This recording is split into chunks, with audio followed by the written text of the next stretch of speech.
అది ఇది చూశాను మామిడి. మామిడికి నమస్కారం, బాగున్నారా? బ్యాగ్స్ సార్ ఇవి ₹10 ఇచ్చారు. సో దీనివల్ల ఆదాయం ఎంత పెరుగుతుంది నీకు ఇప్పుడు? సార్ నాకు పండుగ అనేది అసలు టచ్ అయ్యారు. పండుగ రాకుండా పోతా ఉంది. కొన్నిటి పెట్టే కొన్నిటికి ఎందుకు పెట్టలా సార్? అప్పుడు పిందెల్లాగా ఉన్నాయి కొన్ని, గ్రోత్ వచ్చేసాయి అట్లా ఉన్నాయి సార్. ఇది ఒకసారి వాడగలుగుతాం బ్యాగ్, ఎన్నిసార్లు వాడగలుగుతాం? ఒకసారి వస్తుంది.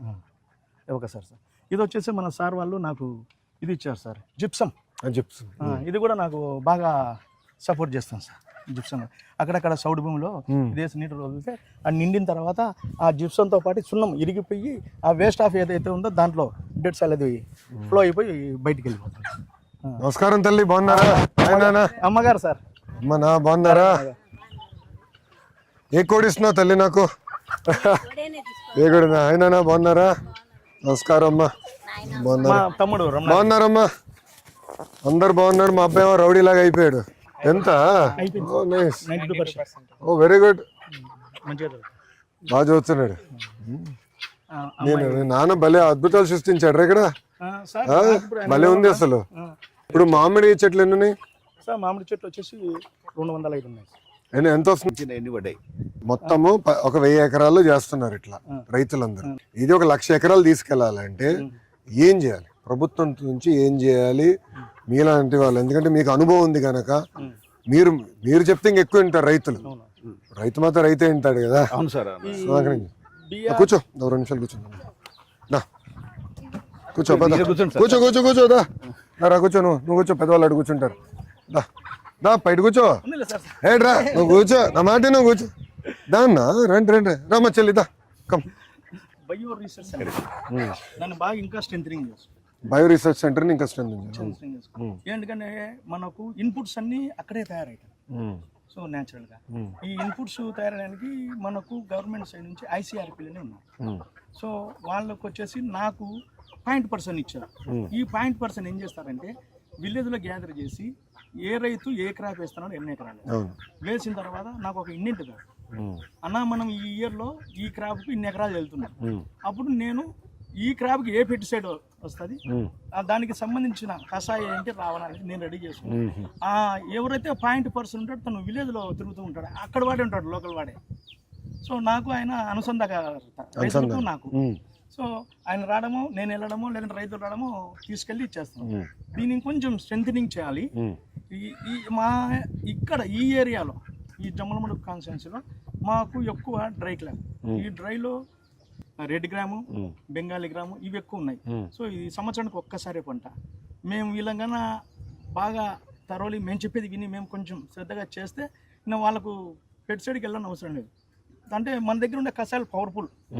ఇదేంటంటే ఇంగ్లీష్లో ఒకటి చెప్తానన్నా, ఆరోగ్యం జబ్బు చేయగలిగి మనం ముందే మెడిసిన్ తీసుకుంటే prevention is better than cure అట్లుంటది. అది బాబు గారి సిద్ధాంతం. అందుకే అంత ఫిట్ గా ఉన్నాడు. అబ్బా నేను ఇట్లా ఉన్నాను, అదే నా ప్రాబ్లం. లేదు సార్, 70 సంవత్సరాలు ఏమో ఫిట్ గా ఉంటాడు ఆయన. ఆయన ఫాలో కావాలి సార్ మనం. ఆయనతో పోటీ పడలేకపోతున్నాం, మేము అందరూ చచ్చిపోతున్నాం ఈ వయసులో. చిన్నలో అయినా ఆయన స్పీడ్ తట్టుకున్నాం. 10-15 రోజులకు ఆ కషాయం ఆర్డర్ సైక్లింగ్ చేసుకుంటా వస్తే మనకు అంటే కషాయం పెద్ద లెవెల్లో చేయాలా, లేదంటే ఎవరి పొలంలో వాళ్ళు చేయాలా? మనకి ఇప్పుడు వచ్చేసి గవర్నమెంట్ వచ్చేసి ఈ ICRPలు రైతుల దగ్గరికి వెళ్ళి స్వయంగా, అంటే ఏం పెట్టుబడి లేదు సార్, 0 బడ్జెట్ కదా ఇది. అవును, అన్ని మన పొలంలో దొరికేటే. కరెక్ట్. కాకపోతే పర్మిటేషన్ చేసి 45 days 30 days అట్లున్నాయి. ఆ టైం బిఫోర్ వెళ్ళి అంటే మీరు ఒక మాట అన్నారు అట్లా కదనా, మీరు ఒక మాట అన్నారు మన వచ్చే ముందర. ఏమన్నారంటే ఒక చార్ట్ వేసుకున్నారు, వేస్తే ఎప్పుడు ఏం చేయాలి ఎలా చేయాలని మీరు రాసుకున్నారు. ఇప్పుడు మళ్ళీ ఇండస్ట్రియలైజ్ చేసి ఇది సెంట్రలైజ్ చేసే బదులు మన రాయలసీమలో కొంచెం భూమి కూడా ఎక్కువ ఉంటాయి రైతుల. అవును సార్. ఇప్పుడు పైకి వెళ్ళే కొద్ది ఆంధ్ర వైపు చిన్న చిన్న భూములు ఉంటాయి, కానీ ఇక్కడ ఏంటంటే ఎక్కువ భూములు ఉంటాయి రైతుల దగ్గర. ఏకరేజ్ ఎక్కువ ఉంటుంది మన చేతుల్లో రాయలసీమలో. లోకల్ గా ట్రైనింగ్ ఎక్కువ చేసి చార్ట్లు ఇచ్చి మీలాంటి రైతుల దగ్గరికి వాళ్ళందరిని తీసుకొచ్చి మీరు ఓపికగా కూర్చుని వాళ్ళకి చెప్పాల్సిన అవసరం ఉందే అనుభవాలు. మేము ఎట్లా ఎర్నైనాము ఏంటి గెటింగ్ మేము చెప్పాలి. డిపార్ట్మెంట్ కూడా సపోర్ట్ చేస్తాం సార్. డిపార్ట్మెంట్ పెట్టుకో తోముతాము, అది చేస్తారు. వాళ్ళు చేయబట్టే కదా సార్ నేను ఈ రోజు. కరెక్ట్, మీరు వచ్చారు. లేకపోతే నేను ఎక్కడ. ఇప్పుడు యూరియా తగ్గించాలి, కేంద్ర ప్రభుత్వం కూడా ఏమంటుందండి, ప్రధానమంత్రి గారు కూడా ఏమంటున్నారండి, యూరియా తగ్గించాలి. మన తోటలోనే సార్ ఇవి. మందేనా? కెమికల్ జీరో బంగినపల్లి ఉన్నాయి. ఎందుకు డైట్ లో ఉన్నావా నువ్వు? సనగానే ఉన్నావా? ఇవి మాగాలంటే సార్ కొంచెం అంటే మగ్గిన అరటి పండు దీనిలో మధ్యలో పెడితే చాలు సార్. ఇవి స్పీడ్ గా మాగిపోతాయి. అంటే మనకు ఈ కార్బోహైడ్రేట్ అవసరమే లేదు, ఏం వాటర్ ఏం వాడరు. ఓన్లీ మగ్గిన అరటిపండు వెనకాల ఎక్కడ పెడతారా? అది అక్కడ పెట్టాం సార్. అట్లా మేము పొలంలో అక్కడక్కడ పెట్టేస్తాం సార్. మేము చెట్టు కింద బయట పెడతాం, బయట పెట్టేసి పట్ట కప్పేస్తాం సార్ మేము. వరి పెట్టేసి వరిగడ్డి ఒకటి మామిడి అరటిపండు పెట్టేస్తే చాలు సార్. పక్వానికి కొంచెం తీసి పెడతాం. ఒక 1 వీక్ లోపల. ఇప్పుడు పంట ఎక్కడ అమ్ముతున్నారు మీరు? నాకు ఇక్కడే వెళ్ళిపోతుంది, మాక్సిమం ఇక్కడికి వచ్చేస్తారు సార్ పొలానికి. మాకు ఎక్కడ ఏం రిస్క్ లేదు, కూరగాయలు కానీ ఇవి కానీ. బయటికి వెళ్ళేది కూడా లేదు. మేము చేసేదానికి ఓపికన్నారు. ఆర్టీపీ సార్ 3000 క్వార్టర్స్ ఉన్నాయి సార్. వాళ్ళు మన కలెక్టర్ సార్ ద్వారా నాకు మెసేజ్ వచ్చింది, ఏమైనా అక్కడికి ఇచ్చారని. అరే బాబు నీకు ఒకటి రూమ్ ఇస్తాము పెట్టుకోండి అని చెప్పి డిఆర్డీ వాళ్ళు అడిగారు. నేను 320 చేస్తానో లేదో నాకు తెలవట్లేదు. అంటే నేను ఒక్కని కాబట్టి నాకు 5-6 రైతులు అంటే ఆయన టమోటా, నేను పచ్చిమిరపకాయ, అట్లా మేము షేర్ చేసుకుంటాం సార్. నాకు మొన్న సార్ కూడా ఒక చిన్న ఆపర్చునిటీ ఇచ్చారు. మన కిచెన్ ఓపెన్ చేశాను, స్మార్ట్ కిచెన్ ఎర్రగుంటలో చేశాను మా స్కూల్స్ కి, మా పాఠశాలలకి భోజనం. సార్ నాకు చెప్పాడు, ఆ బాబు నువ్వు చేయగలుగుతావు. నేను సార్ అని చెప్పాడు, మన పిల్లలకు మనం మంచి ఫుడ్ ఇవ్వాలా. ఎవరు అంటే మేము 3 రైతులు వెళ్ళాము సార్ అక్కడే, నేను, ఆంజనేయులు గారు, లక్ష్మణ్. సో సార్ వాళ్ళకు మన ఎస్ఎన్జి వాళ్ళకి చెప్పారు. సో వాళ్ళు ఫైనలైజ్ చేస్తారమ్మా, మీరు టచ్లో ఉన్నానని. సో నేను వచ్చేసి ఆకుకూరలు 3 రకాలు అడిగారు సార్. తర్వాత దుంపకూరలు ఒక 3 అడిగారు, కాయగూరలు ఒక 3 రకాలు. సో మా సార్ వాళ్ళు ఓకే చెప్తే మేము ఇంకా ఏ మండలానికి ఎట్లా కావాలని చేస్తాం. కాకపోతే మేము ఎక్కువ రైతులతోటి చేసుకుంటే ఎక్కువ రైతులతోటి చేసుకోవాలనుకుంటాం. అంటే మేము ఆ రూపాయిలో 4 షేర్ చేసుకుని మంచిగా పావులు వస్తుంది. సో నేను వంగ వేస్తా, ఆయన టమోటో వేస్తా, ఆయన మిరప వేస్తా. బట్ రొటేషన్ కూడా చేయాలి కదా. వెళ్తాయి అది కూడా చేయాలి.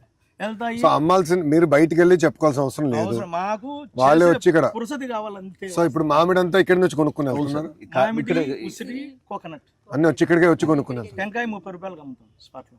అవునా? అంతే, వాళ్ళు 60కి అమ్ముకుంటారు. ఇంకా ఏం చేయలేదు. ఉసిరి 80 నుంచి స్టార్ట్ అవుతుంది, 60కి క్లోజ్ అవుతుంది.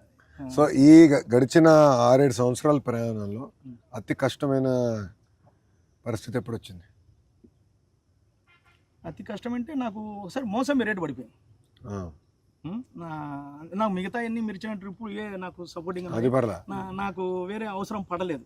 నిజంగా నాకు పడితే ఒకవేళ వెళ్ళింది నేను మార్కెట్లోకి, నాకు మీరు ఇచ్చినట్టు ప్యాక్ హౌస్ ఇచ్చారని, ప్యాక్ హౌస్ డ్రిప్ వచ్చింది. బట్ ఒకసారి రేటు పడింది, ఒకసారి మోసంబి. సో ఒకసారి ఆనియన్ దెబ్బ కొట్టి, ఒకసారి దెబ్బ కొట్టింది. అప్పుడు 6 ఎకరాలు వేసాము. సో అప్పుడు మనకు ఇన్సూరెన్స్ అయిపోయింది కొంచెం. ఆనియన్ ఒకటి, మోసంబి ఎంత పడిపోయింది? మోసంబి అప్పుడు 8,000 10,000 కూడా వచ్చింది ఆ టైంలో. మళ్ళీ కోలుకునే లేవు మన పంట అయిపోయింది, అంటే మన చేతులు దాటిపోయింది. అదే ఇంకెందుకంటే మనకు మల్టీ క్రాప్స్ ఉన్నాయి కాబట్టి ఏదో ఒక దగ్గర ఇక్కడ సుమారుగా 7-8 రకాలు వేసావు. పళ్ళు 12 రకాలు ఉన్నాయి సార్. చేపలు కూడా కోళ్ళు ఉన్నాయి, పొట్టేళ్ళు ఉన్నాయి. నాకు సైక్లింగ్ అన్న, ఇందులో అయిపోయిందనే లోపు కోళ్ళ పొట్టలు అమ్ముకుంటే ఈ నెల గ్యాప్ వస్తుంది.